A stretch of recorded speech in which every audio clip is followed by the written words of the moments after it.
Maraming nag-aabang lalo na sa Yamaha Mio Aerox version 3. Ano bang bago dito at bakit maraming naghahanap nito?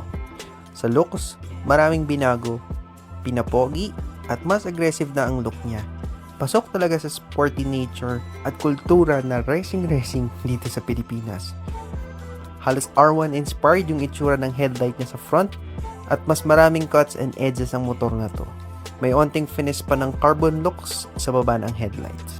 Sa engine, same reliable 155cc at punching engine pa rin dahil na rin sa VVA, pero as per Yamaha, mas refined to for both standard and SP model.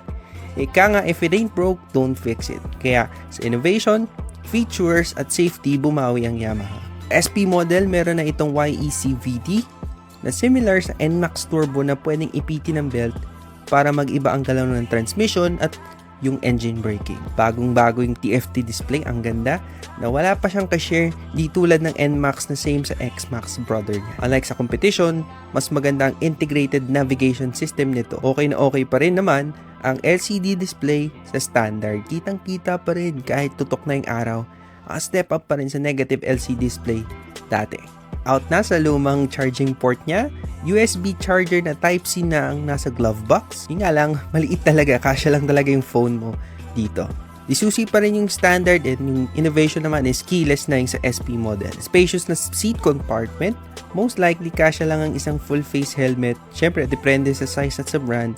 Or much better talaga isang quarter face helmet, pasok na pasok dito. KYB front shocks ang ginamit, same na rin si rear. Dibaso na ang SP model at same pa rin ang shocks sa standard tulad ng NAS model. Di na rin mababash ang Mio Aerox lineup dahil ultimo yung standard naka-disc brake na sa likod. Merong ABS, ESS at switchable traction control din ang rear ng SP variant na huge plus para sa kanyang overall safety. Again, yung ABS niya sa front lang, wala sa rear. Siyempre, yung standard, walang ABS and traction control included. Sa tires, reliable IRC tires naman that will perform well sa city at sa long ride. Yung nga lang sana, mas sa mga susunod na iteration, mas maganda sana na dual channel ABS na siya. Pero okay na rin naman kasi may traction control naman na additional safety yung SP model. May tatlong kulay ang standard, race blue, Yamaha black, at yung glaze blue. For me, kung kukuha ka, get the white blue o yung glaze blue, sobrang eye-catching niya sa personal kasi nagbabago yung kulay niya. White yung base color niya na nag-change sa light blue pag nasisinaga ng araw. Price ng standard, 125,900. Isa lang yung kulay ng SP model kaya standout talaga siya with matte blue. Price, 163,900.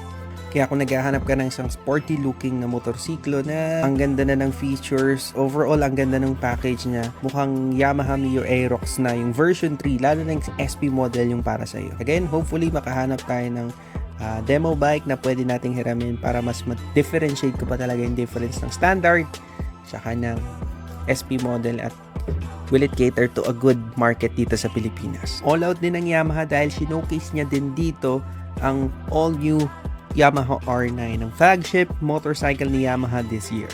More of that soon sa ating channel.